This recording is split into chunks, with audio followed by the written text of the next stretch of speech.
जय हिंद प्यारे बच्चों, जेपी क्लास में आपका स्वागत है। आज के क्लास में हम लोग अब क्लास 12th के फिजिक्स से कुछ महत्वपूर्ण नोट्स, फार्मूला तथा थ्योरी देखेंगे जो बोर्ड एग्जाम के दृष्टिकोण से बहुत ही महत्वपूर्ण है। ये सभी नोट्स, फार्मूला और थ्योरी आपको ऑब्जेक्टिव क्वेश्चन सॉल्व करने में मदद करेंगे, तो इसलिए एग्जाम में जाने से पहले इन सभी नोट्स को ध्यान से देख लीजिएगा। चलिए वीडियो की शुरुआत करते हैं और सबसे पहला हम लोग लॉजिक गेट के बारे में पढ़ते हैं। और लॉजिक गेट आपको एग्जाम में 2 ऑब्जेक्टिव दिलाएगा। कितना बाबू? 2 ऑब्जेक्टिव। चलिए सबसे पहला आपसे ये पूछा जा सकता है कि जो लॉजिक गेट होता है बाबू किसकी थ्योरी पे काम करता है, तो बाबू याद रखना है बुलियन अलजेब्रा, या कह सकते हैं बुलियन अलजेब्रा, डायरेक्ट लिख सकते हैं बुलियन अलजेब्रा के सिद्धांत पे क्या करता है, कार्य करता है। ठीक है बाबू, पहला ये पॉइंट याद रखना है। दूसरी बात याद रखना बाबू, लॉजिक गेट बाबू इसमें दो ही कंडीशन होते हैं, एक इनपुट और एक कौन बाबू, आउटपुट। यानी ये 2 ही कंडीशन यानी ऑन और ऑफ पे, यानी 0 और 1 की कंडीशन में कार्य करता है, यानी 0 और 1 के कंडीशन में कार्य करता है। तो इसका मतलब कह सकते हैं बाबू कि ये जो होता है बाइनरी सिस्टम पे, किस पे काम कर रहा है, बाइनरी सिस्टम पे काम कर रहा है। बाइनरी मतलब होता है जिसमें 2 ही कंडीशन हो, 0 और 1। समझ में आया कि नहीं बाबू? चलिए सबसे पहला आपको देखना है बाबू जो मूल लॉजिक गेट होते हैं, मूल लॉजिक गेट कौन कौन होते हैं। तो मूल लॉजिक गेट बाबू 3 होते हैं, और गेट, एंड गेट और नॉट गेट। इतना आपको याद रखना है। मूल लॉजिक गेट 3 होते हैं, और, एंड और नॉट।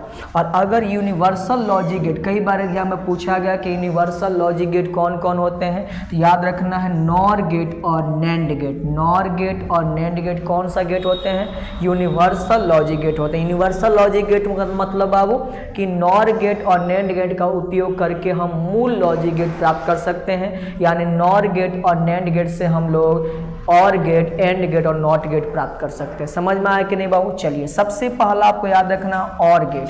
और गेट का सबसे ज्यादा आपको क्या याद रखना है बाबू, इनकी कौन से, यानी इनमें जो क्या होते हैं बीजी व्यंजक जो होते हैं, कैसे कैसे याद रखना। सबसे पहले अगर जब भी आपसे क्या पूछेगा, और गेट पूछेगा, तो बाबू याद रखना है y बराबर जो होता है वह y बराबर, यानी सिंबल इसके लिए वह y बराबर क्या याद रखना है बाबू, a प्लस b याद रखना है। a प्लस कौन बाबू, b। जहां पर आप ये भी लिख सकते हैं या क्या लिख सकते हैं बाबू, a, और यहाँ पर लिख सकते हैं और यहाँ पर लिख सकते हैं b।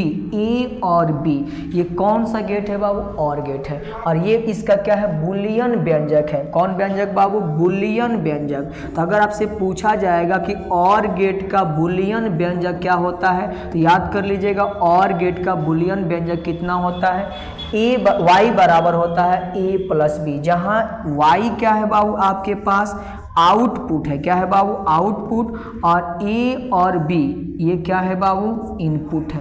तो इनपुट होंगे ए बी और आउटपुट होंगे बाबू वाई। समझ में आया कि नहीं बाबू?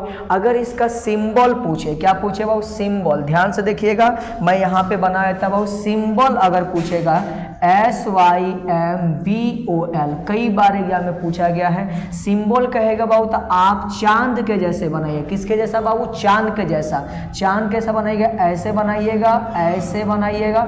यहाँ लिख दीजिएगा बाबू कितना, AB, और यहाँ पर लिखिएगा Y बराबर a प्लस बी। वाई बराबर कितना बाबू, a प्लस बी। तो ये आपको हमेशा याद रखना है। किसके लिए है बाबू, और गेट के लिए। और गेट के लिए सिंबल पूछेगा तो ये चांद के जैसे बनाना है, a b है और वहाँ y बराबर a प्लस बी। और यहाँ पर बुलियन व्यंजक कहेगा तो याद रखना है y बराबर a प्लस बी। ये आपके पास बुलियन व्यंजक है और इसका क्या है, सिंबल है। अब छोटी सी बात एक और याद रखना है, इनका ट्रूथ टेबल। आपसे एग्जाम में क्या पूछेगा बाबू, ट्रूथ टेबल यानी सत्यता सारणी। क्या पूछेगा बाबू, सत्यता सारणी पूछेगा। तो यहाँ पे मैं बना देता हूँ इसका कौन सी सारणी बाबू, सत्यता सारणी। क्या बनाना है बाबू? सत्यता सारणी यानी ट्रूथ टेबल हम लोग को बनाना है। याद कीजिए बाबू, जब भी ट्रूथ टेबल बनाना होता है कुछ नहीं करना है, आपको y बराबर क्या रखना है? a plus b. तो सबसे पहले मैं बात करूंगा बाबू, इस साइड इनपुट है और इस साइड आपके पास क्या है बाबू? आउटपुट है। और इनपुट हमारे पास क्या है बाबू? इनपुट देख लीजिए, इनपुट हमारे पास है ए बी है और आउटपुट क्या है बाबू? वाई है। और वाई बराबर क्या है बाबू? ए प्लस क्या है? बी है। अब मान रखिए बाबू, मान यहाँ पे रखेंगे हम लोग तो कितनी कंडीशन आएंगे बाबू? 4 कंडीशन आएंगे। कितनी कंडीशन? 4 कंडीशन आएंगे। कितना कितना बाबू? एक जीरो मान सकते हैं, इसको भी क्या मान लीजिए? इसको जीरो मानिए। 1 मिनट देखिए और ध्यान से, ये हम लोग के पास यहाँ पे है, चलिए इसको आप 1 मान लीजिए। क्या मान लीजिए बाबू? पहला वाला 1 मानिए। 1 मतलब होता है बाबू ऑन। क्या होता है बाबू? ऑन। 1 मान लीजिए मतलब ए वाला इनपुट ऑन है और बी क्या मान लीजिए? 0। जब भी हम 1 मानेंगे इसका मतलब ऑन है और 0 मानेंगे तो क्या है बाबू? ऑफ है। तो यहाँ 0 1 मान सकते हैं। दूसरा शर्त क्या हो सकता है बाबू? दूसरा शर्त हो सकता है ये 0 और ये कितना हो सकता है? 1 हो सकता है, याद रहेगा। और तीसरा शर्त क्या हो सकता है बाबू? ये भी 1, ये भी 1 हो सकता है। और चौथा ये भी 0, ये भी 0। इससे ज़्यादा कुछ हो नहीं सकता है। अब बताइए 1 में 0 जोड़ना है तो 1 में 0 जोड़ेंगे तो क्या होगा? 1 होगा। 0 में 1 जोड़ेंगे तो क्या हो जाएगा? 1 हो जाएगा। देखिए जोड़ रहे हैं, 1 में 1 जोड़ेंगे ये तो 2 होगा, लेकिन वहां पे आप 1 रखिएगा क्योंकि ऑन और ऑफ के बारे में बता रहा है। और 0 0 जोड़ेंगे क्या हो जाएगा? 0 हो जाएगा। तो ये सत्यता सारणी है किसके लिए बाबू? याद रखेंगे, सत्यता सारणी है किसके लिए? तो बाबू और गेट के लिए। कौन सारणी है? सत्यता सारणी। याद रहे कि नहीं याद रहेगा बहुत? ये सत्यता सारणी हो गया किस गेट का? और गेट का। इसी तरीके से अगर हम लोग बात करें कौन सा गेट का बाबू? एंड गेट का। एंड गेट में क्या याद रखना है? तो एंड गेट में याद रखना वो जो बुलियन व्यंजक होता है, बुलियन व्यंजक कितना याद रखना है बाबू? इसका जो बुलियन व्यंजक होता है आपको याद रखना है कितना बाबू? y बराबर a डॉट बी होता है। क्या होता है बाबू? y बराबर a डॉट बी, यानी गुणा हो गया, या लिख सकते हैं y बराबर, या y बराबर तो y पहले से ही है तो इसको लिख सकते हैं बाबू a एंड क्या लिख सकते हैं? बी लिख सकते हैं। ए एंड कितना बाबू? बी। समझ में आ गया? किस गेट का हो जाएगा? एंड गेट का। इसके लिए आपको क्या याद रखना है बाबू? ये आपके पास क्या है? इनपुट आउटपुट है y और a और b क्या है? इनपुट है। इसके लिए अगर मैं बात करूं किसका बाबू? सिंबल का। किसका? सिंबल का। सबको याद है बाबू? कैसे बनाइएगा? इस तरीके से यहाँ लिखिएगा a, यहाँ लिखिएगा b और ये d बनाइए। क्या बनाइएगा बाबू? d बनाना है आपको, d बना दीजिएगा इस टाइप से। तो ये आपके पास हो गया बाबू y, और y किसके बराबर होगा? a डॉट b के बराबर। तो ये किसके लिए सत्यता, किसके लिए बाबू सिंबल है? एंड गेट के लिए। याद हो जाएगा बाबू। इसका अगर हम लोग क्या बनाएं, यहाँ पे बनाते हैं वो सत्यता सारणी। किसके लिए बात हो रही है बाबू? किसके लिए? तो ये हो रही है एंड गेट के लिए। तो इसका अगर हम ट्रूथ टेबल बनाएंगे तो यहाँ पर लिखेंगे बाबू इनपुट वही कंडीशन और यहाँ पर लिखेंगे बाबू आउटपुट। सबको समझ में आ रहा है बाबू? इनपुट और क्या हो गया? आउटपुट। इनपुट कितना है आपके पास? देखिए 2 है, एक a होगा और एक क्या होगा? b होगा। तो यहाँ पर a मान लीजिए, यहाँ पर b मान लीजिए, हो जाएगा बाबू। अब दूसरी बात यहाँ पर लिखिएगा y बराबर a डॉट क्या लिखिएगा? b। एग्जाम में 2 नंबर का सत्यता सारणी पूछता है। अब बताइए ध्यान से, यहां पर अगर मैं बात करूं चारों कंडीशन का, चारों कंडीशन कौन कौन होंगे? जो ऊपर वाले कंडीशन है। बताइए बाबू कौन कौन कंडीशन आएगा? सबसे पहले इसको हम 1 मानते हैं तो इसको क्या मानेंगे? 0। ये ऑन और ये ऑफ। ये क्या हो जाएगा बाबू? ऑफ। ये क्या हो जाएगा? ऑन। ये हो जाएगा ऑन, ये भी क्या हो जाएगा? ऑन। और ये दोनों का दोनों क्या मान ले? ऑफ। अब क्या करना? सत्यता सारणी निकालते समय कुछ नहीं करना, a डॉट b करना, मतलब a में b से गुणा कर देना है।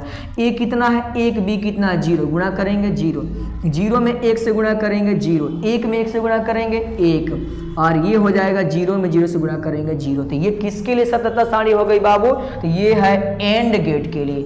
समझ में आया कि आपको सिंबल भी याद रखना है, साथ साथ सत्यता सारणी भी याद रखना। अगर मैं बात करूं कौन सा गेट बाबू?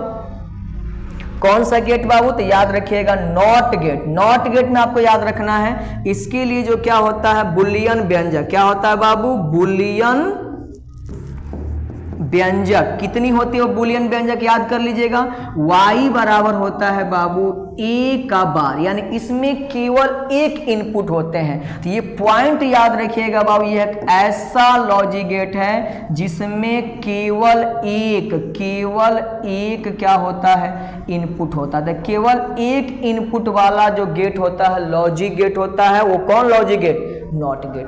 ठीक है बाबू। और ये किसके किसके बारे में बताता है? तो आप ये भी याद रखिएगा लॉजिक गेट हमेशा इनपुट और आउटपुट के बीच के संबंध को बताता है। और अगर इसका हम लोग क्या बनाए बाबू? सिंबल। क्या बनाए बाबू? सिंबल बनाए। तो सिंबल क्या होगा? बी रहेगा यहाँ सिंबल, समझिएगा सिंबल है। तो इसका जो सिंबल होगा बाबू कितना लिखेंगे? देखिए इसका सिंबल क्या होगा? ऐसे बनाना है और यहाँ पे त्रिभुज बना देना। ये क्या है? ए है। और यहाँ पे आपके पास क्या रहेगा? वाई ए का बार। और बार के मतलब उल्टा, जीरो का उल्टा एक और एक का उल्टा जीरो बना सकते हैं बाबू। और अगर इसका हम लोग क्या बनाए यहाँ पर? सत्यता कौन बाबू? सारणी बना सकते हैं आप लोग सत्यता सारणी। यहाँ पर क्या लिखिएगा बाबू? इनपुट और यहाँ पर लिखिएगा आउटपुट। और यहाँ केवल कितना ही इनपुट है? एक ही इनपुट है। एक ही इनपुट है। अगर जीरो होगा जी हाँ यहाँ पे लिख देते हैं 1 मिनट। यहाँ पे क्या हो जाएगा बाबू? ए मान लेंगे। ए क्या मान लेंगे बाबू? ए। और यहाँ पर मानेंगे y, और y किसके बराबर है? a का बार। a का बार मतलब उसका उल्टा। अगर यहाँ एक जगह पर अगर मानेंगे जीरो तो जीरो का उल्टा हो जाएगा एक मानेंगे एक उल्टा हो जाएगा जीरो। तो ये था बाबू हम लोग का कितना बाबू? Logic gate. 3 लॉजिक गेट जिसको हमने आपको समझाया। कौन कौन लॉजिक गेट बाबू?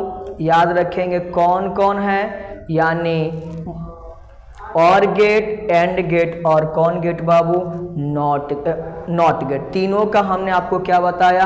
तीनों का हमने आपको सत्यता सारणी, सिंबल और बुलियन व्यंजक बताया। समझ में आया कि नहीं? बहुत एक काम कीजिए आप लोग, सबसे पहले इसका स्क्रीनशॉट लीजिए और स्क्रीनशॉट लीजिए क्योंकि ये छोटा आ जाएगा। तो पहले आप यहाँ तक स्क्रीनशॉट ले लीजिए, फिर आप नॉट गेट का लीजिएगा। ठीक है बाबू। चलिए अब आप लोग किसका ले लीजिए? नॉट गेट का ले लीजिए। नॉट गेट यहाँ से। ठीक है बाबू। चलिए अब हम लोग आगे चलते हैं। आगे आ रहा है बाबू नॉर गेट। नॉर गेट क्या है बाबू? याद कर लीजिएगा नॉर गेट जो होता है ये 2 लॉजिक गेट है। नॉर गेट याद रखना है किसका किसका है बाबू? तो कहेगा सर सबसे पहला है और गेट है और गेट और एंड कौन सा गेट बाबू? और एंड नॉट। इन दोनों को मिला के बना बाबू कौन सा गेट? कहिएगा नॉर गेट। याद रहेगा और गेट और नॉट गेट मिलके बनता है नॉर गेट। समझ में आया कि नहीं? इसका अगर हम लोग क्या बात करें? बुलियन व्यंजक। बुलियन कौन बाबू? व्यंजक निकाल सकते हैं आप लोग बाबू। बुलियन व्यंजक किससे निकलेगा? तो याद रखेंगे आउटपुट y बराबर होगा। सबसे पहले आप और का बनाइए। और का कितना था बाबू? a प्लस क्या था? b था। और उसका नॉट लगाना है, मतलब ऊपर केवल बार लगा दीजिएगा। समझ में आया कि नहीं बाबू? यानी कितना आ जाएगा? और का था a प्लस b और इसका बार लगा देंगे। दूसरा अगर हम बात करें बाबू इसका कौन बाबू? सिंबल क्या हो जाएगा बाबू? सिंबल देख लीजिए। इसका सिंबल पहले आप क्या बना दीजिए? और का बनाइए। और का ऐसे बनता है, याद आ रहा है बाबू ना? चांद के जैसा हम लोगों ने बनाया था। और यहाँ पे आप क्या कर दीजिएगा? खाली कर दीजिएगा और यहाँ लिख दीजिएगा y बराबर a प्लस b का क्या हो जाएगा? बार हो जाएगा। समझ में आया कि नहीं बाबू? तो आपको हमेशा याद रखना है। ठीक है। चलिए और क्या करना है?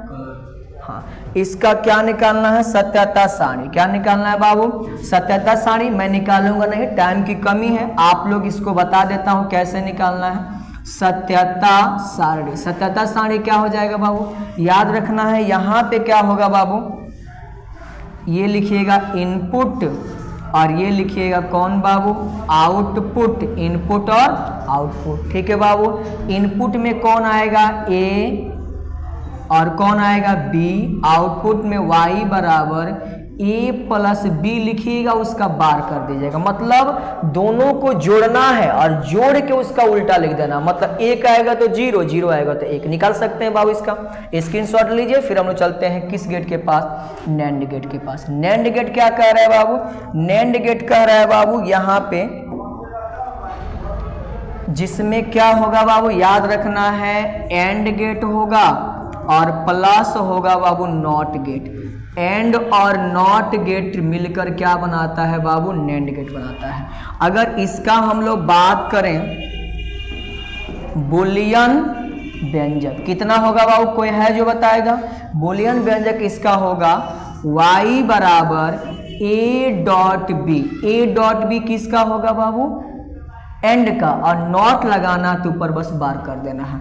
इसका अगर मैं बात करूं बाबू सिंबल का, किसका बाबू, सिंबल का, तो सिंबल क्या हो जाएगा बाबू, याद रखना है एंड बनाना है। एंड आपका ऐसे बना था, ए था, बी था, यहाँ पर चांद बनाना है और आगे यहाँ पे 0 लगा देना है। y बराबर हो जाएगा a डॉट बी का बार। समझ में आया, ट्रूथ टेबल निकाल सकते हैं। a डॉट बी करिएगा, उसका क्या निकाल दीजिएगा, बार निकाल के। ये था हम लोग के पास 7वां यानी क्वेश्चन जिसका नाम था नैंड गेट। और अगर एक्स और आर गेट की बात करें तो इसमें 3 गेट होते हैं, और गेट, एंड गेट और नॉट गेट। इन तीनों को मिला के क्या बनता है बाबू, याद रखेंगे XOR गेट बनता है। और अगर मैं बात करूं इसका सिंबल का, तो सिंबल का क्या होता है बाबू, बुलियन व्यंजक। पहले क्या लिख देते हैं, बुलियन व्यंजक। बुलियन व्यंजक याद रखें कितना होता है, y बराबर ए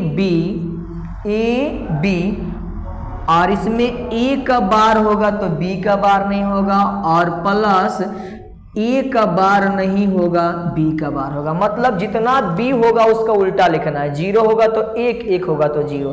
तो ये सिंबल आपको, या इसी को लिखता है बाबू y बराबर a, और यहाँ पे प्लस कैसे लिखता है, b। तो ये आपका था कौन सा गेट बाबू, XOR गेट। उम्मीद है कि सभी लॉजिक गेट आपको समझ में आए होंगे। एग्जाम में आपको 2 से 3 नंबर दिलाएगा। समझ में आया बाबू, तो आप इसका स्क्रीनशॉट लीजिए। फिर हम लोग आगे चलते हैं।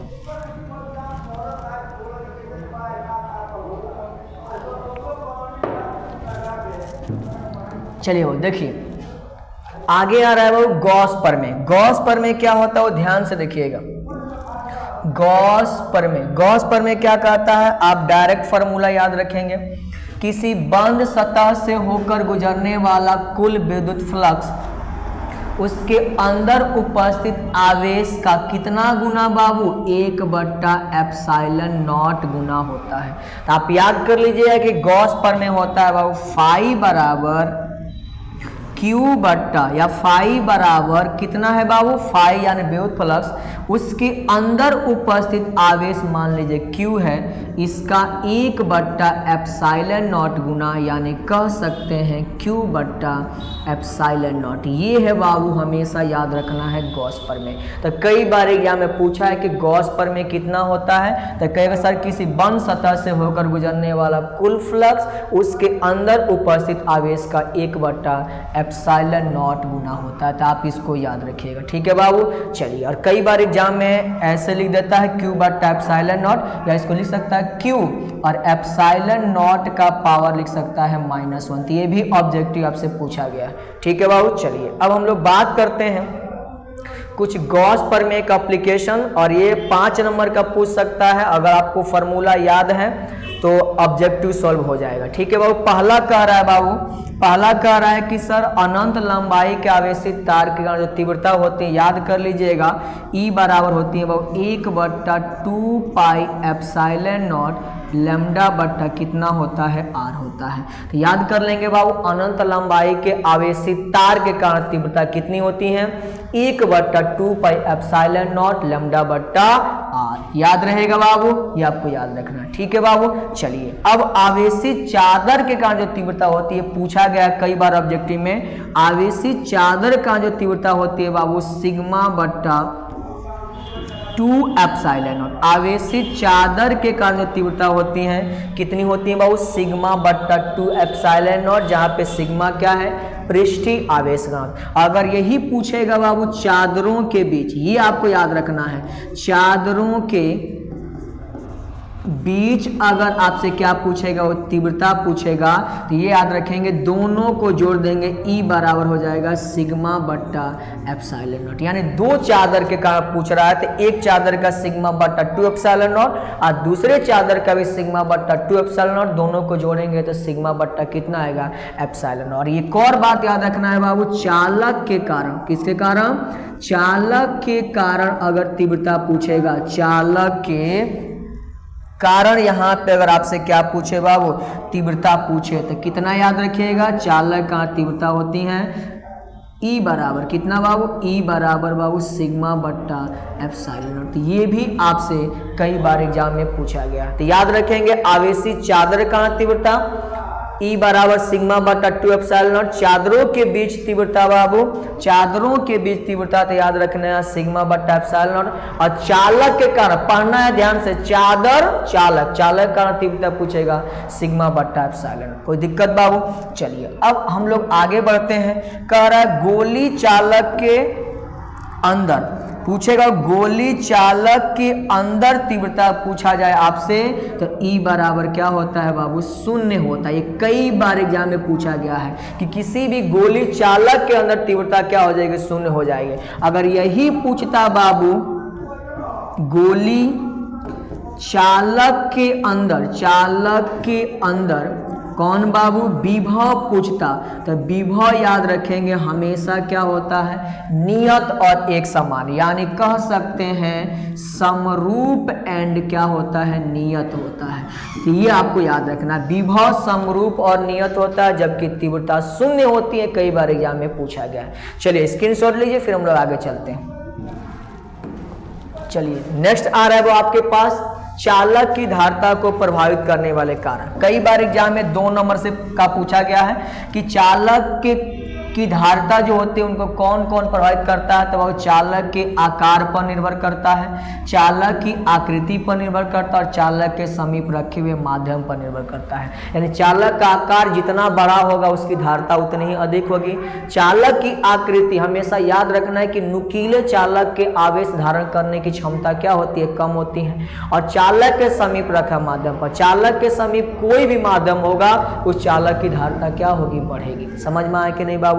चलिए अब हम लोग बात करते हैं गोली चालक की धारिता। गोली चालक की जो क्या होती है वो धारिता होती है, आपको याद रखना वो C बराबर होती है 4 पाई एप्सिलॉन नॉट आर होती है। कितनी होती है बाबू, C बराबर होता है 4 पाई एप्सिलॉन नॉट आर। यहां से कह सकते हैं बाबू C, और इस 4 पाई एप्सिलॉन नॉट को हम कांस्टेंट मान लेते हैं तो समानुपाती मान लेंगे, कितना हो जाएगा R, यानी त्रिज्या बढ़ेगी तो धारिता क्या होगी, बढ़ेगी। यानी कह सकते हैं बाबू जो गोली चालक की धारिता होती है, यानी चालक की कह सकते हैं बाबू जो धारिता होती है किसके बाबू, कहिएगा त्रिज्या के, त्रिज्या के, यही ऑब्जेक्टिव पूछेगा, त्रिज्या के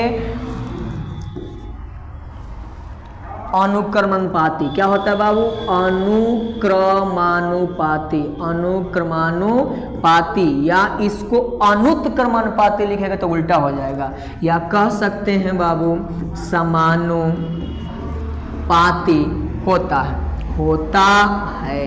ये आपको हमेशा याद रखना। कोई दिक्कत है बाबू, गोली चालक की धारिता C बराबर 4 pi epsilon not R, C समानुपाती कितना होता है, R होता है। चालक की धारिता त्रिज्या के अनुक्रमानुपाती होता है या समानुपाती होता है, जैसे जैसे त्रिज्या बढ़ेगी वैसे वैसे धारिता बढ़ेगी। और अगर पृथ्वी को कौन चालक माना जाए, गोली चालक, गोली चालक मानने पर, गोली चालक मानने पर क्या होगी बाबू, इसकी जो धारिता होती है कितनी होती है, याद है आप लोग को बाबू 711 माइक्रोफैराड होती है। कितनी धारिता होती है बाबू, 711 माइक्रोफैराड। कई बार एग्जाम में ऑब्जेक्टिव पूछा गया, समझ में आया बाबू, इतना आपको समझ में आ गया होगा। ये ऑब्जेक्टिव पूछेगा, याद कर लीजिएगा कि किसी भी गोली चालक की जो धारिता होती हैं उसकी त्रिज्या के अनुक्रमानुपाती या समानुपाती होता है, और पृथ्वी के अगर गोली चालक मान लिया तो उसकी धारिता कितनी हो जाएंगी, 711 माइक्रोफैराड। ठीक है बाबू। और अगर इसका मान आपसे पूछा जाए तो इसका मान हो जाता है 1/9 गुणे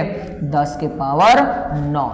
समझ में आया कि नहीं बाबू, 1/4 पे एप्सिलॉन का मान होता है 9 गुणे 10 के पावर 9, और ये बट्टा के नीचे नहीं ऊपर है तो इसका मान इतना हो जाएगा। ठीक है बाबू। चलिए अब हम लोग आगे चलते हैं। नेक्स्ट आ रहा है बाबू कि संधारित्रों का समूहन। संधारित्रों का समूहन के मतलब संधारित्र को क्या करना है, जोड़ना है। तो सबसे पहला आ रहा है बाबू श्रेणी क्रम समूहन। श्रेणी क्रम समूहन में याद रखना है कि आवेश क्या होता है, यही पूछा जाएगा। आवेश क्या होता है बाबू, नियत होता है, यानी प्रत्येक संधारित्र के लिए आवेश नियत होगा। दूसरी पॉइंट याद रखना है कि विभवांतर क्या होगा बाबू, विभवांतर अलग अलग होगा। विभवांतर कैसा होगा, अलग अलग होगा। ये आपको याद रखना है कि यानी श्रेणी क्रम समूहन में आवेश हमेशा नियत होता है और विभवांतर हमेशा अलग होता है प्रत्येक संधारित्र के लिए। और याद रखिएगा इसको इस टाइप से अगर जोड़ा जाएगा, कैसा समूहन है बाबू, श्रेणी क्रम समूहन, इसका C1, इसका C2, इसका C3, प्रत्येक का दूसरा अगला वाला के पहला से जुड़ा होता है। तो इस कंडीशन में जो तुल्य धारिता होती है 1/C बराबर होता है 1/C1 प्लस 1/C2 प्लस 1/ क्या होता है, C3 होता है। हमेशा आपको याद रखना है। अब एक और बात याद रखना है, जो तुल्य धारिता C होगी, कौन बाबू, तुल्य धारिता C, उसका मान क्या होगा, कम होगा। तो इस कंडीशन में याद रखना है जो तुल्य धारिता C का मान प्रत्येक संधारित्र की किससे बाबू, धारिता से कम होता है, धारिता से कम होता है, कम होता है। तो आपसे ऑब्जेक्टिव क्या पूछेगा, अगर हम लोग को तुल्य धारिता कम प्राप्त करना है तो संधारित्र को किस क्रम में जोड़ेंगे, तो याद रखिएगा श्रेणी क्रम में जोड़ेंगे। समझ में आया कि नहीं बाबू, तो ये सभी कंसेप्ट आपको याद रखना।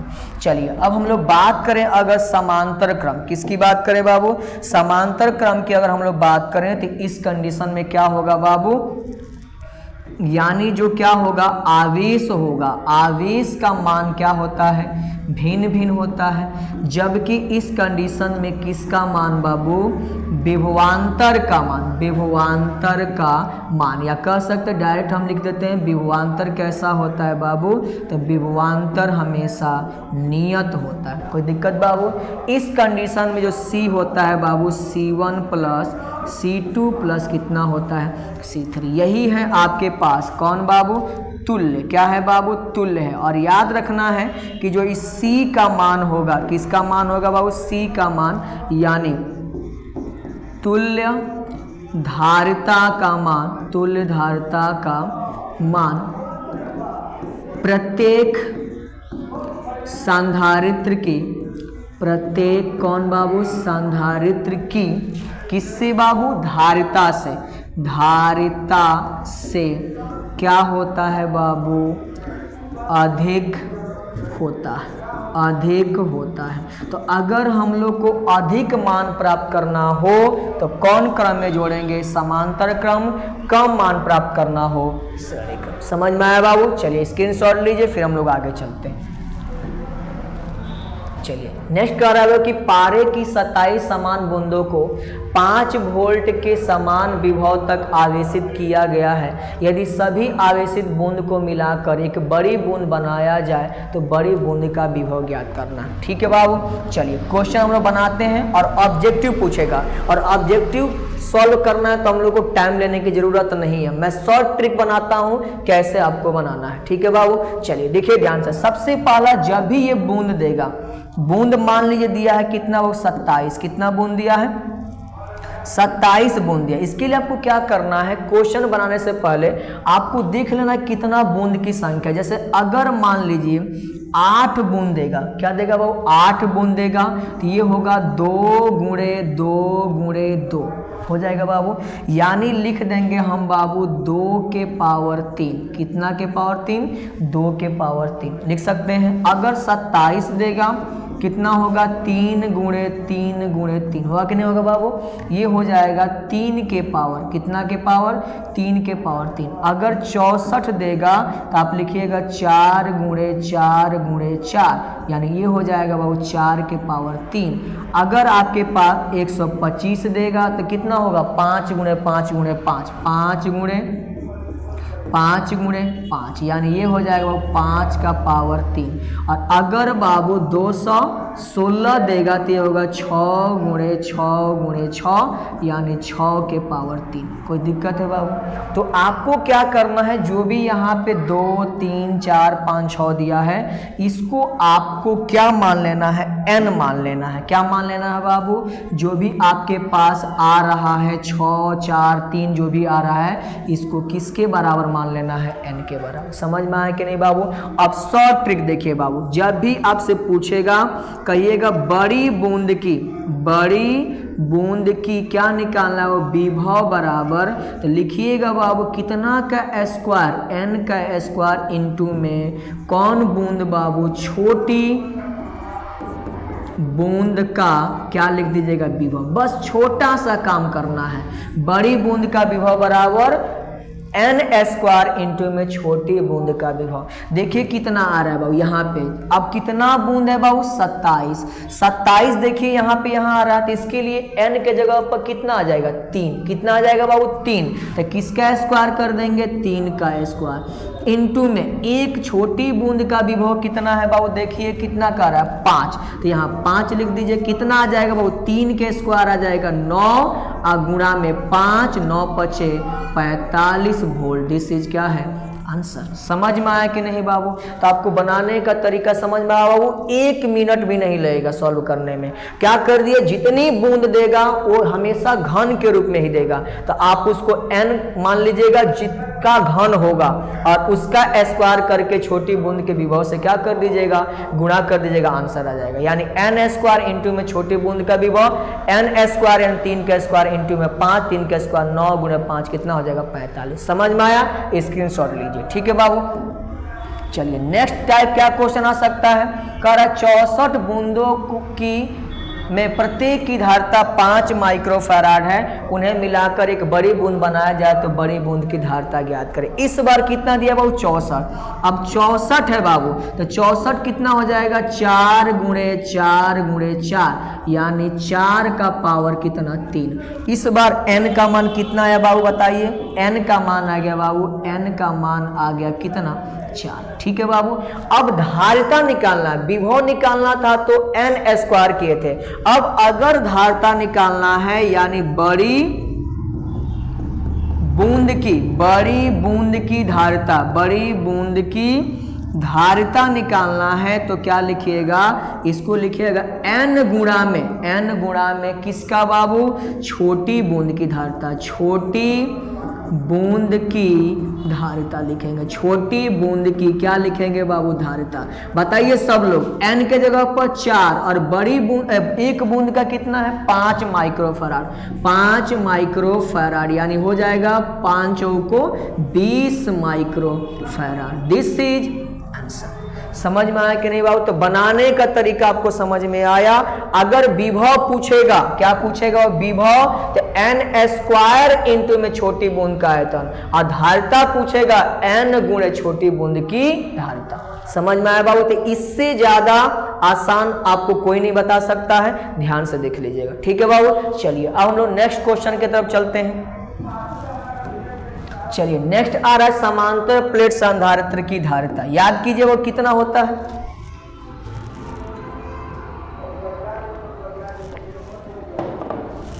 देखिए बाबू, समांतर प्लेट संधारित्र की जो धारिता होती है हम लोगों ने पढ़ा है C बराबर एप्सिलॉन नॉट A बट्टा D। याद कर लेंगे बाबू, C बराबर होती है एप्सिलॉन नॉट A बट्टा D। और एक और बात याद रखना है, C किस पे डिपेंड करता है? प्लेट की एरिया पर, यानी प्लेट की एरिया बढ़ेगी धारिता बढ़ेगी, यही ऑब्जेक्टिव पूछता है।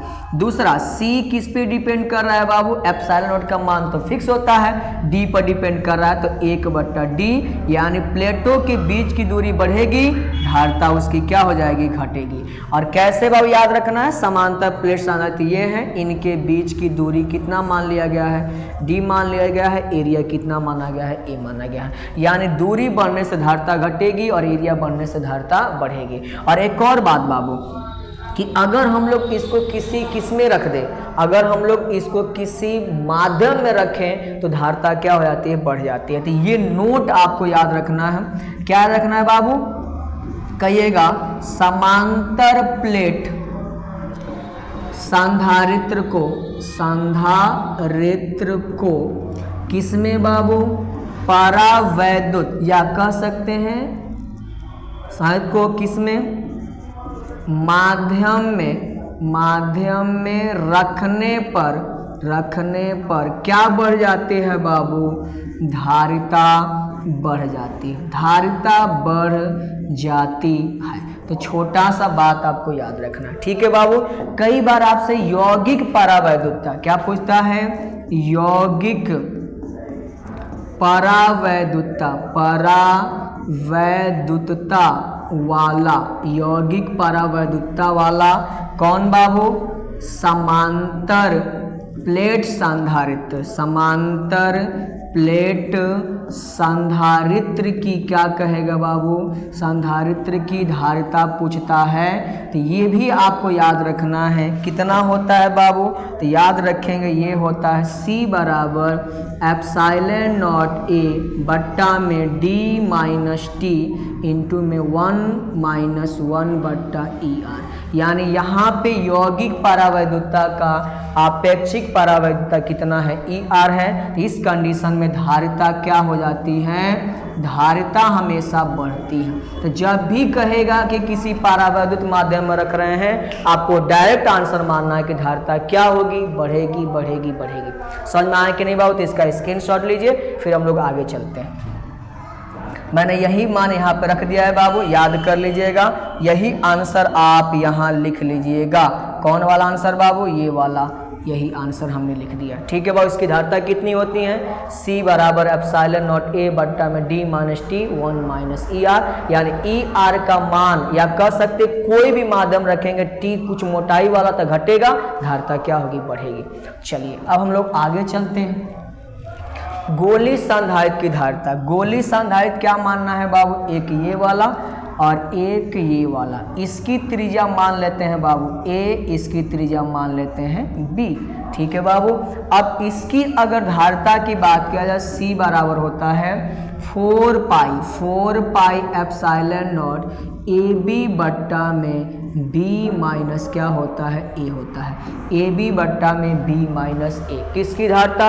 गोली संधारित्र की धारिता 4 पाई एप्सिलॉन नॉट AB बट्टा B माइनस A। B ज़्यादा है, A क्या है? कम है, तो इसलिए फार्मूला लगाएंगे। समझ में आया कि नहीं बाबू? चलिए अब नेक्स्ट हम लोग के पास आ रहा है बेलनाकार संधारित्र की धारिता। याद है बाबू आप लोग को बेलनाकार संधारित्र की जो धारिता होती हैं कितना बाबू? C बराबर होता है 2 पाई एप्सिलॉन नॉट L, नीचे बाबू log B बट्टा क्या होता है A, और या इसी को E बेस में है, E बेस में है तो 10 बेस में करने के लिए 2 पाई एप्सिलॉन नॉट L नीचे 2.303 से गुणा करते हैं 303 log B बट्टा A। तो ये आपको फार्मूला याद रखना है। कई बार एग्जाम में ऑब्जेक्टिव पूछता है कि C बराबर 2 पाई एप्सिलॉन नॉट L नीचे log B बट्टा A, या इतना लिख सकते हैं। इसको क्यों हमने 2.303 लिखा बाबू? क्योंकि E बेस को log 10 बेस में करने के लिए 2.303 से क्या करते हैं? गुणा करते हैं। समझ में आया बाबू? चलिए आगे हम लोग बढ़ते हैं।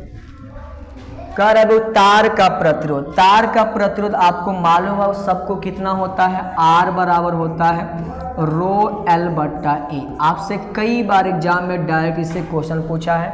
R बराबर रो L बट्टा A। R क्या है बाबू? आर क्या है बाबू, प्रतिरोध है, एल क्या है, उस तार की क्या है लंबाई, ए क्या है, उस तार का अनुप्रस्थ काट है, क्या है बाबू, और यहाँ पे रो क्या है बाबू, प्रतिरोधकता, क्या है बाबू, प्रतिरोधकता है। तो आप फार्मूला याद रखिएगा। अब जब भी आपसे तार बढ़ाने घटाने की बात करेगा, फार्मूला क्या याद रखना है, R1 बट्टा R2 बराबर क्या होगा बाबू, L1 बट्टा L2 का होल स्क्वायर बराबर होता है बाबू, याद रखिएगा A2, क्या याद रखेंगे बाबू, A2 बट्टा A1 का होल स्क्वायर। तो ये फार्मूला आपको याद रखना है कि जब भी कहेगा कि तार की लंबाई बढ़ा रहे हैं तो उसका प्रतिरोध कितना गुना बढ़ेगा, या तार की मोटाई अगर क्या कर रहे हैं घटा रहे हैं तो प्रतिरोध कितना गुना बढ़ेगा, ये आपको इस फार्मूला से आसानी से मिलने वाला है। ठीक है बाबू, चलिए स्क्रीनशॉट लीजिए, फिर इस क्वेश्चन को हम लोग सॉल्व करते हैं।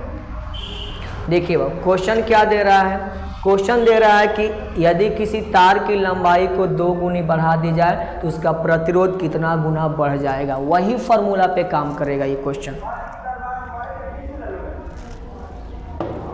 देखिए वो कह रहा है कि यदि किसी तार की लंबाई कितनी गुनी, 2 गुनी बढ़ा दी जाए, मतलब हम मान लेते हैं कि हमारे पास कौन लंबाई बाबू, प्रारंभिक लंबाई हमने मान लिया कितना, L1 है, और कह रहा है कि तार की लंबाई क गुनी बढ़ा रहा है, 2 गुनी, यानी कह सकते हैं अंतिम जो क्या होगी लंबाई होगी, प्रारंभिक लंबाई L1 का कितना गुना, 2 गुना हो जाएगा। बस छोटा सा बात है।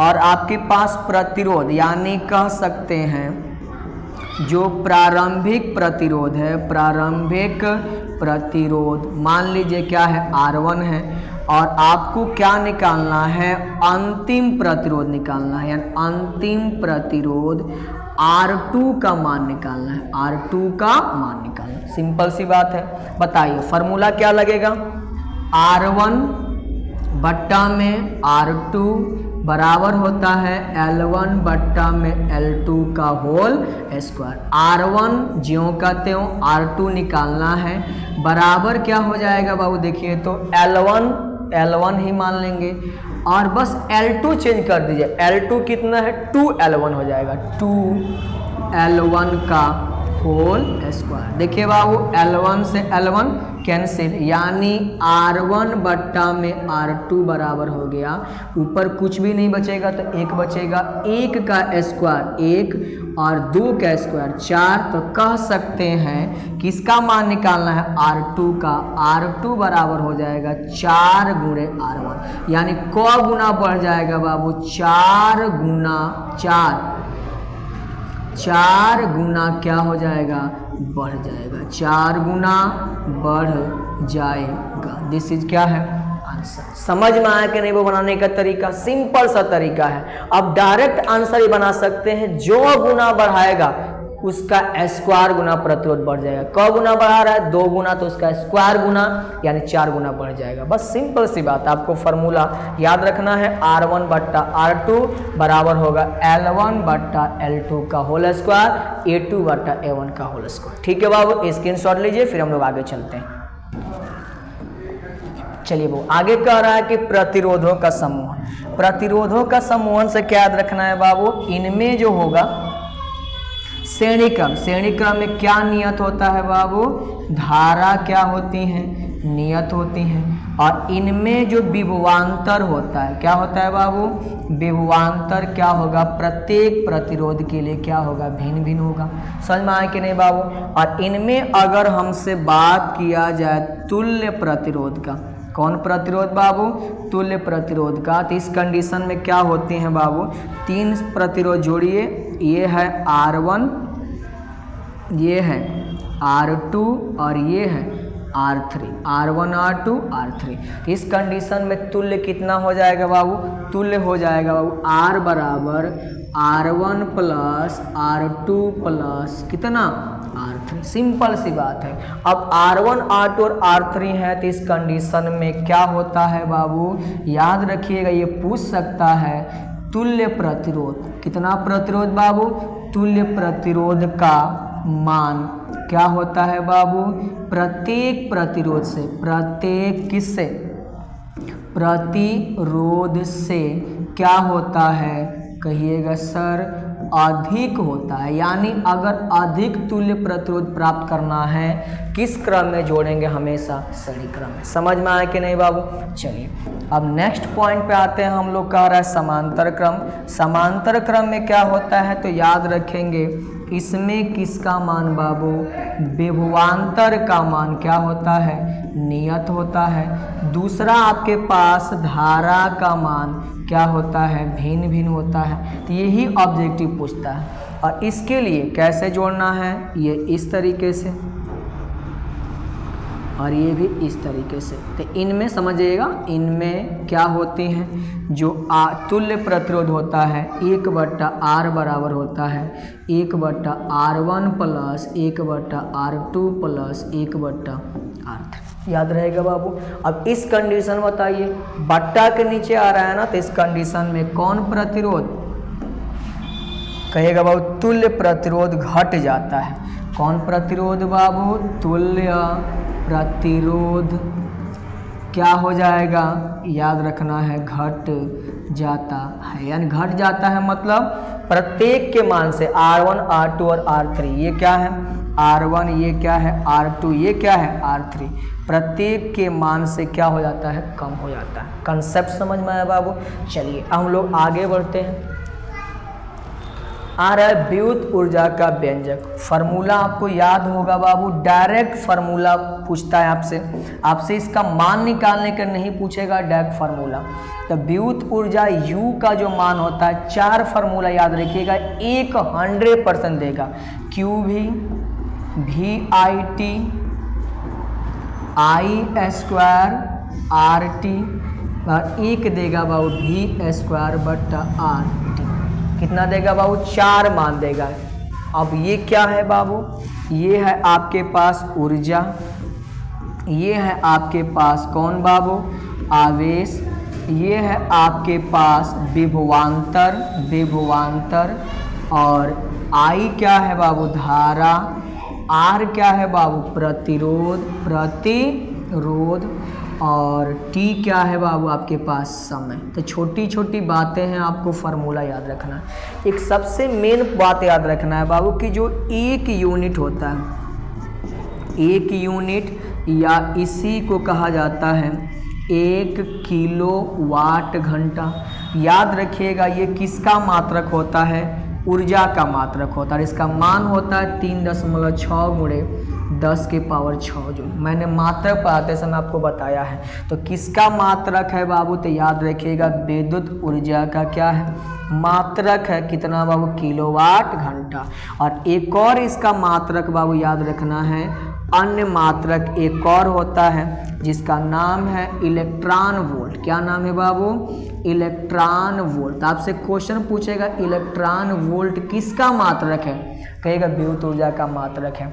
और कितना होता है बाबू, 1 इलेक्ट्रॉन वोल्ट, यानी इसको लिखता है EV से। किससे लिखता है बाबू, E, 1 इलेक्ट्रॉन वोल्ट यानी E से इलेक्ट्रॉन, V से वोल्ट, 1.6 × 10⁻⁻19 क्या होता है, जूल होता है। तो ये सभी कंसेप्ट आपको याद रखना है। समझ में आया कि नहीं बाबू। चलिए स्क्रीनशॉट लीजिए, फिर हम लोग आगे चलते हैं। ठीक है बाबू, कोई दिक्कत तो नहीं है। अब आगे हम लोग के पास क्या आ रहा है बाबू, आगे आ रहा है विद्युत शक्ति। विद्युत शक्ति क्या होता है बाबू, तो आपको मालूम ही होगा, इसको P से लिखते हैं और ये हो जाएगा वो विद्युत ऊर्जा और बट्टा में क्या हो जाएगा, समय। विद्युत ऊर्जा बट्टा में समय।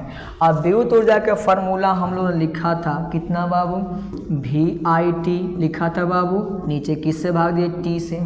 फिर लिखा था I²R, नीचे I²RT, नीचे T से भाग दीजिए क्योंकि T से भाग देना है।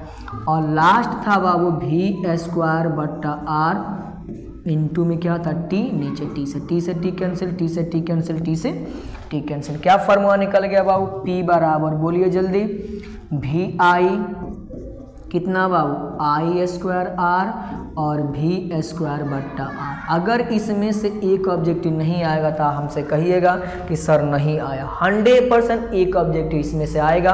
पूछिए कौन इसमें विद्युत व्यंजक का विद्युत शक्ति का व्यंजक है, वी आई स्क्वायर आर या वी स्क्वायर बट्टा आर। समझ में आया कि नहीं? बहुत स्क्रीनशॉट लीजिए, फिर हम लोग आगे चलते हैं। चलिए वो आगे हम लोग के पास कर रहा है बल्ब का श्रेणी क्रम समूह।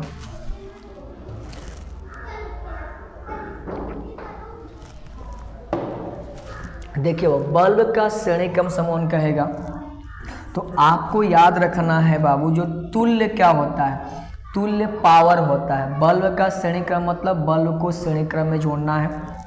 तो यहाँ याद क्या रखना है बाबू, बल्ब का जो क्या होता है तुल्य शक्ति, मतलब दो बल्ब है तो एक का जो भी पावर होगा उससे तुल्य शक्ति पूछेगा। तो याद रखिएगा 1/P बराबर होता है 1/P1 प्लस 1/ क्या होता है P2। ठीक है बाबू।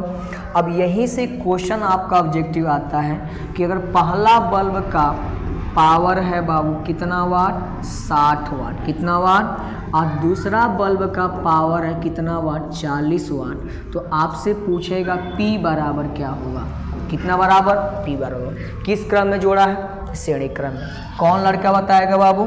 श्रेणी क्रम में क्या फार्मूला होता है, 1/P बराबर 1/P1 प्लस 1/P2। यहाँ से हो जाएगा 1/P बराबर 1/P1, P1 के जगह पे कितना है बाबू 60, अब प्लस 1/P2 के जगह कितना है 40। कोई दिक्कत नहीं ना बाबू।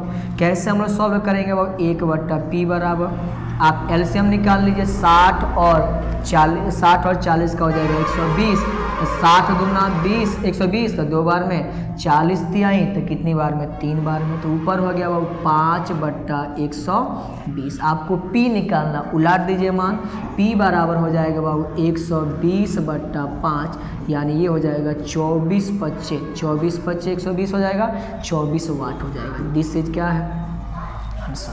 समझ में आया कि नहीं? अगर श्रेणी क्रम में होगा तो समझ में आया तो स्क्रीनशॉट लीजिए, फिर हम लोग आगे चलते। यही क्वेश्चन पूछा गया है कई बार।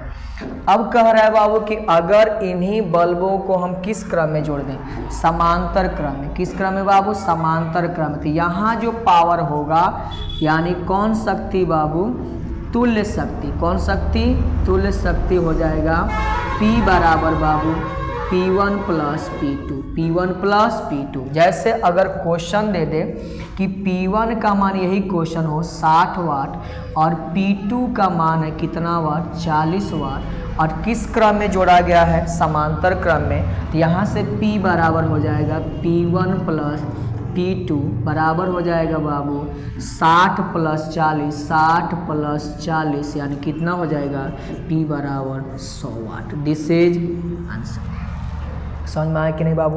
और ये भी ऑब्जेक्टिव पूछ सकता है कि श्रेणी क्रम और समांतर क्रम में किसमें बल्ब तेज जलेगा, तो कहिएगा समांतर क्रम में बल्ब तेज जलता है, तेज जलता है किससे, श्रेणी क्रम से। क्यों बाबू, क्योंकि इसमें वोल्टेज का मान हमेशा नियत रहता है। समझ में आया कि नहीं बाबू, तो स्क्रीनशॉट लीजिए, फिर हम आगे बढ़ते हैं। ठीक है, चलिए आगे क्या आ रहा है, विद्युतवाहक बल्ब वोल्टेज और सेल के आंतरिक प्रतिरोध में संबंध। तो आप लोगों ने एक फार्मूला पढ़ा होगा बाबू, E माइनस V बराबर कौन, R, IR। E minus V बराबर कौन, R बाबू, IR। ये बाबू फार्मूला होता है। जहाँ E होता है कौन बल बाबू, विद्युत वाहक बल। क्या होता है बाबू, विद्युत वाहक बल। और V क्या होता है बाबू, यहाँ पे वोल्टेज। क्या होता है, वोल्टेज। I क्या है बाबू, धारा। और R क्या है, सेल का, सेल का कौन प्रतिरोध, आंतरिक प्रतिरोध। याद रहेगा बाबू। अब कहिएगा सर क्या होता है ये, देखिए जो E है विद्युतवाहक बल, इसका मतलब होता है कि सेल के द्वारा प्रति एकांक आवेश को संपूर्ण विद्युत परिपथ में प्रवाहित करने के लिए जितनी ऊर्जा देनी पड़ती है वही कहलाता है विद्युत वाहक बल। और V क्या है बाबू, इसका वोल्टेज है। I उस परिपथ से बहने वाली धारा, और R क्या है, आर क्या है बाबू, सेल का कौन प्रतिरोध, आंतरिक प्रतिरोध। एक बात याद रखना है बाबू कि अगर आपका ई बड़ा होगा किससे, भी से, तो कहिएगा सर धारा प्रवाहित होगा, धारा प्रवाहित होगा। यानी आपसे क्या पूछा जा सकता है, पूछा जा सकता है कि कब धारा बहती है, जब विद्युतवाहक बल अधिक होता है, किससे बाबू, धारा के मान से क्या होता है, अधिक होता है। याद रखना है ये आपको हमेशा, ये छोटी सी बात है।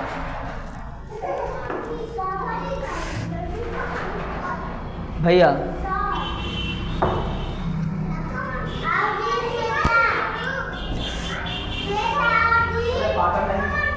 चलिए अब याद रखना है बाबू, तो ई यहाँ पे क्या है, ई बड़ा होगा किससे, भी से, तभी धारा क्या होगा, प्रवाहित होगा। समझ में आया बाबू। चलिए ये आपको छोटी सी बात याद रखना है, ठीक है बाबू। अच्छा, और अगर मान लीजिए क्या होगा बाबू, अगर मान लीजिए E बराबर क्या हो गया, भी हो गया, इसका मतलब क्या हो जाएगा, E माइनस भी बराबर क्या हो जाएगा, 0। और इस कंडीशन में क्या होगा, धारा प्रवाहित नहीं होगी। ठीक है, चलिए छोटी छोटी बातें हैं आपको याद रखें। तो ये कंडीशन था बाबू विद्युतवाहक बल वोल्टेज सेल के आंतरिक प्रतिरोध में संबंध। ठीक है बाबू। चलिए अब हम लोग आगे बढ़ते हैं। क्या कह रहा है, विद्युत द्विध्रुव के कारण विभव और तीव्रता का क्या निकालना है, मान निकालना है। चलिए ध्यान से देखिए बाबू,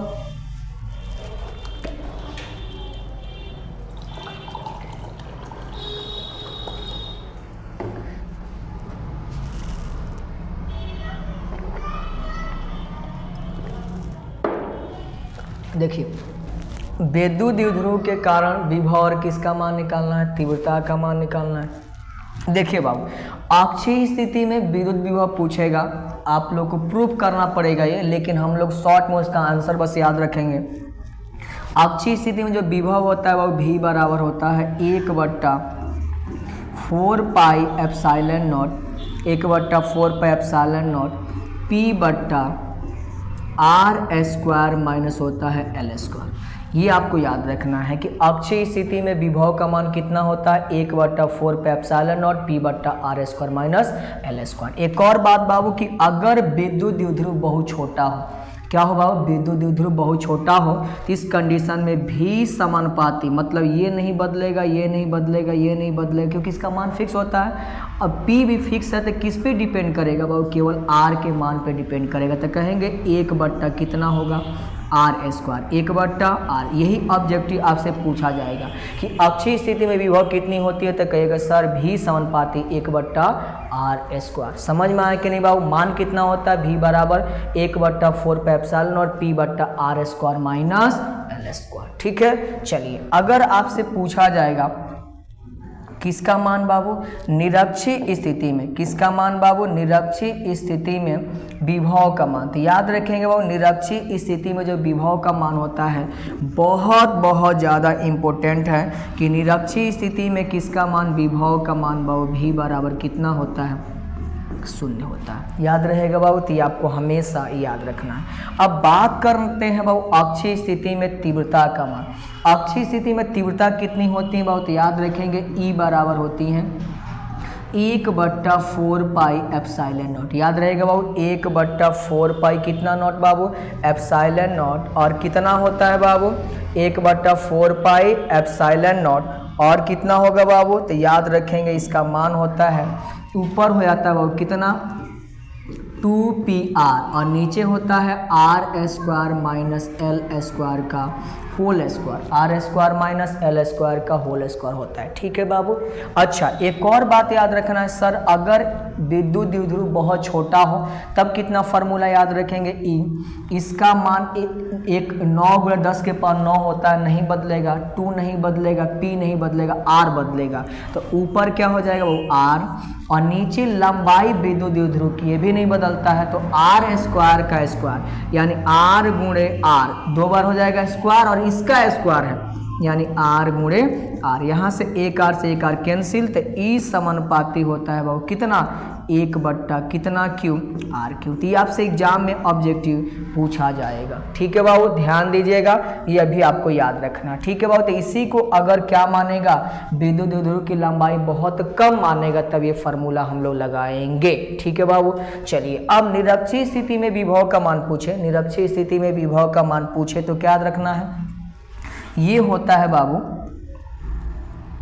कितना, तो E बराबर होता है, E बराबर 1/4 पाई एप्सिलॉन नॉट P बट्टा कितना बाबू, R² प्लस L² का पावर कितनी होती है, 3/2 होती है। कितनी होती है बाबू, 3/2। अब इसके लिए अगर समानुपाती में निकालें, समानुपाती ऊपर कुछ भी मतलब R नहीं है तो नीचे केवल क्या है, R² का पावर कितना है, 3/2 है, 3/2, 2 से 2 कैंसिल, यानी कह सकते हैं E समानुपाती 1/, कितना क्यू, R क्यू।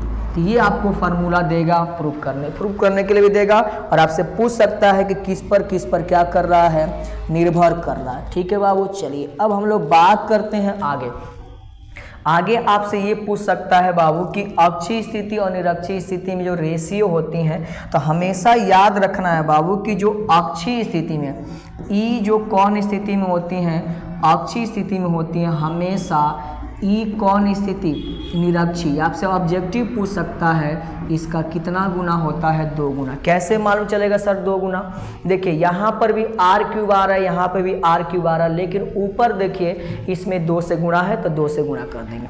ठीक है बाबू, तो चलिए ये आपको हमेशा याद रखना। अब हम लोग आगे चलते हैं बाबू, आगे। ठीक है बाबू, देखिए आगे क्या आ रहा है बाबू कि विद्युत क्षेत्र में विद्युत द्विध्रुव पर लगने वाला क्या निकालना है, बलागुण।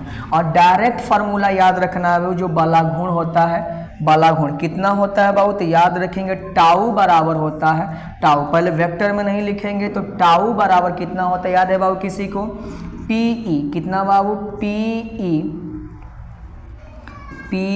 कौन थीटा बाबू, sine theta, PE sine theta, या लिख सकते हैं वेक्टर में टाउ बराबर, टाउ का वेक्टर बराबर साइन थीटा को आप लोगों ने पढ़ा होगा बाबू, A vector cross V vector बराबर होता है AB कौन थीटा, साइन थीटा। तो मतलब अगर साइन थीटा हटेगा तो बीच में क्रॉस आ जाएगा, तो यहाँ पे क्रॉस लिख लेंगे, P वेक्टर क्रॉस कितना वेक्टर, E वेक्टर। तो कई बार एग्जाम में ये डायरेक्ट क्वेश्चन पूछा गया है। अगर चुंबकीय द्विध्रुव के कारण पूछेगा, यहीं पे मैं बता देता हूँ, चुंबकीय किसके लिए बाबू, द्विध्रुव के लिए पूछेगा, तो वहाँ पे टाउ याद रखेंगे कितना होता है, M क्रॉस B, कितना बाबू, M क्रॉस B। वहाँ पे चुंबकीय क्षेत्र B है और चुंबकीय द्विध्रुव कितना है, आघूर्ण M है। ठीक है बाबू, चलिए तो आप इसे याद कर लीजिएगा, 100% एग्जाम में ऑब्जेक्टिव पूछेगा। ठीक है, चलिए अब लास्ट बाबू देखते हैं। लास्ट कह रहा है कि विद्युत क्षेत्र में विद्युत द्विध्रुव को घुमाने में किया गया कार्य, तो याद रखेंगे बाबू इसका जो कार्य होता है W बराबर कितना बाबू, PE कितना होता है, PE इंटू में 1 - cos थीटा। हाँ, शर्त है कि हम 0 डिग्री से क्या करेंगे, घुमाएंगे। तो फार्मूला याद रखना है, W बराबर PE इंटू में 1 - cos थीटा। समझ में आया कि नहीं बाबू, तो ये आपको समझना है कैसे कैसे क्वेश्चन को क्या करना है, सॉल्व करना है। ठीक है बाबू, चलिए अब हम लोग लास्ट देखते हैं आज का लास्ट क्या कह रहा है बाबू, ध्यान से देखिएगा।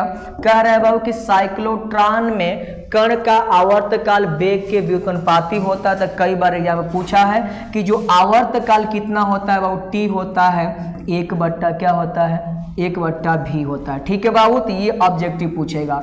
साइक्लोट्रॉन में कण का आवर्तकाल चुंबकीय क्षेत्र के व्युत्पन्नपाती होता है, यानी आवर्तकाल T व्युत्पन्नपाती, हाँ व्युत्पन्नपाती कर रहा है बाबू, तो क्या लिखेंगे, 1/b लिख देंगे, ये ऑब्जेक्टिव पूछेगा। और साइक्लोट्रॉन में कण की आवृत्ति जो होती हैं चुंबकीय क्षेत्र के समानुपाती होती है, तो आवृत्ति को हम किससे लिख देते हैं, F से। तो F समानुपाती होगा, मतलब सामने होगा कितना बाबू, आवृत्ति चुंबकीय क्षेत्र यानी B के। ठीक है बाबू, ये छोटा सा बात आपको याद रखना। नेक्स्ट क्या है, सबसे लास्ट कह रहा है कि चुंबकीय क्षेत्र, चुंबकीय सुई की आवृत्ति का वर्ग आवृत्ति का जो वर्ग होता है पृथ्वी के चुंबकीय क्षेत्र के क्या होता है, समानुपाती होता है। बहुत इंपॉर्टेंट है, यानी चुंबकीय सुई की आवृत्ति का वर्ग, आवृत्ति को यहाँ n मानता है, तो n का वर्ग जो होता है किसके समानुपाती बाबू, पृथ्वी के चुंबकीय क्षेत्र b, और हॉरिजॉन्टल की बात होती है मतलब क्षैतिज दिशा में, या इसी को लिख सकते हैं n समानुपाती, स्क्वायर हटाएंगे रूट में BH। तो कई बार ये एग्जाम में ऑब्जेक्टिव पूछा गया। ठीक है बाबू, तो ये था हम लोग का आज का महत्वपूर्ण नोट्स, थ्योरी और सब्जेक्टिव क्वेश्चन जो भी था। तो मिलते हैं हम लोग अगले वीडियो में। जय हिंद।